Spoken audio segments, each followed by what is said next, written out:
Today, I want to talk about something close to my heart. Why I love Newfoundland and Newfoundlanders so much. This island, this rugged, windswept rock in the North Atlantic, and the people who call it home, have a magic that's hard to put into words. But I'll try. Let's start with the coastal communities, those beautiful little outports that dot our shores like jewels on a necklace. Places like Trinity, Bonavista, Twillingate. These aren't just dots on a map.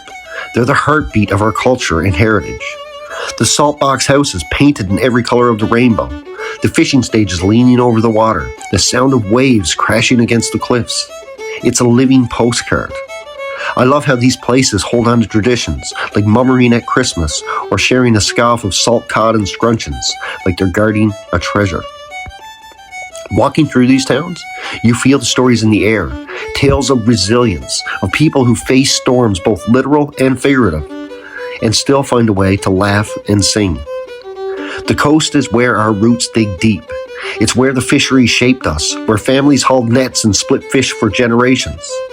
I love how Newfoundlanders take pride in that history, not in a boastful way, but in a quiet, steady way that says, this is who we are. And the beauty? Oh, it's breathtaking. The jagged cliffs, the endless sea, the icebergs drifting by like silent giants. I could stare at it forever and never get tired. But it's not just the coast that I love. Inland, in the towns and cities where people were forced to resettle, there's a different kind of beauty. Places like Gander, Grand Falls, Windsor, or even Corner Brook, they carry a story of change, of hard choices. Back in the 1950s and 60s, when the government pushed folks out of their outports, it wasn't easy. Families left behind homes their grandparents built, churches where they were baptized, graves where their loved ones rested. They had to start over, and they did it with grit and grace.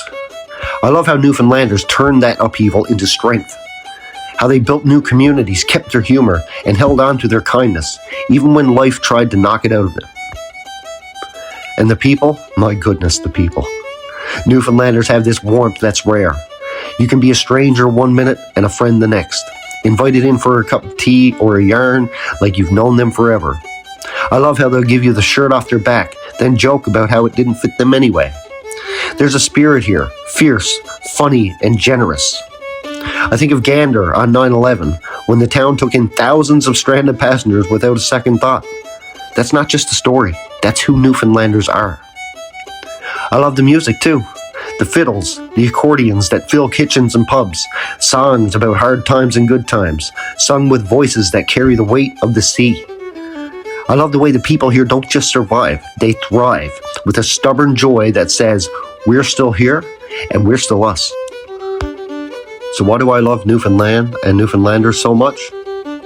It's the land that stuns you with its wild beauty. From the coast to the inland hills, it's the heritage that runs through every story and song. But most of all, it's the people. Their heart, their humor, their unshakable spirit. This place isn't just a home, it's a feeling. And I'm so proud to feel it every single day.